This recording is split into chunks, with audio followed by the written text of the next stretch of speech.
A few weeks ago, someone had told me I should be doing more writing, and I've never really thought of myself as a writer, at least not in the entertaining sense.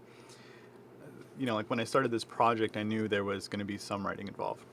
In fact, there's a lot of writing involved. And I tried not to let that deter me from starting all of this. And so far, I think I'm doing all right with that. I say that because I've tried starting several projects that involved a lot of writing.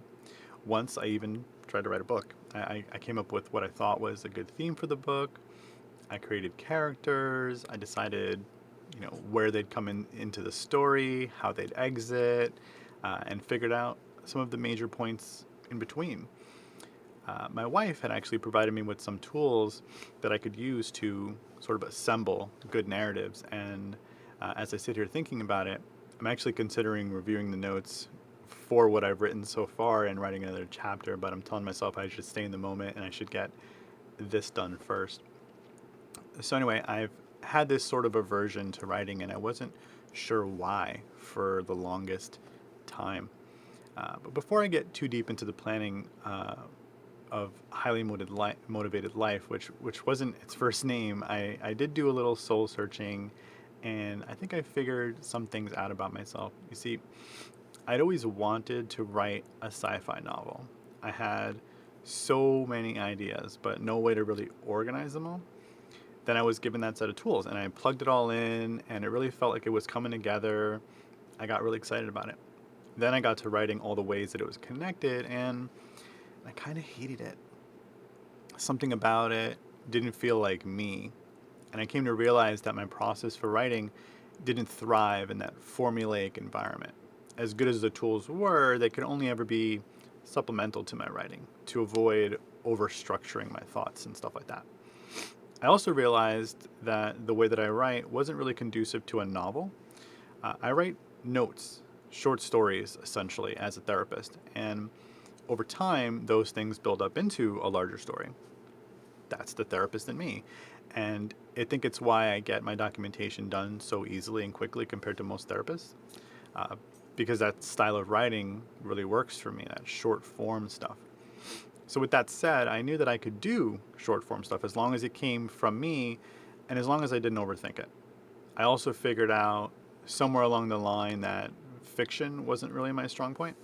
My notes deal with real things, provable or otherwise, but it's all grounded in someone's reality, right? So, equipped with that knowledge, I was able to forge ahead with this endeavor and give it my best, knowing what I came to know about myself. I figured that's going to let me produce the content that I can be proud of. And I want content that is of me, but also communicates some sort of lesson or a universal truth. I don't want it to just be me blabbing away to camera, trying to convince you about something. I want what I say to be valid and relevant to as many lives as possible and as for as long as possible. So what's the point in saying all of this? Well, if it wasn't for the idea of self-discovery, I think I'd know a lot less about myself. In fact, I know I would know a lot less about myself. Sometimes you have to check in with yourself, open a few doors, see what's inside the room, maybe turn over a few stones, that sort of thing. I think everybody should do that regularly. For me, my personal pace for checking in is to do it about once a month. But then when I want to tackle something really big, or I've got an idea, a project on the horizon like this one, I really challenge myself. I use self discovery as a means to ease my burden through phases of my life. And this phase is me trying to blend my personal and my professional lives. And that's very big in my estimation, and that meant I really needed to bear down and figure out what my strengths in this particular arena were.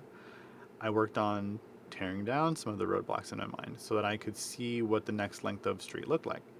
And the more I learned about myself along the way, the better I became at overcoming my shortcomings. And so I highly encourage folks to try and be their best self. And I believe that that involves knowing as much about yourself as you possibly can. Maybe that involves some relaxation exercise or meditation or just plain old introspection. Sometimes you just have to get out there and do something, see how it feels to you. But whatever your methods, you should try it, especially when you get stuck. And this is a good thing to explore with your therapist too.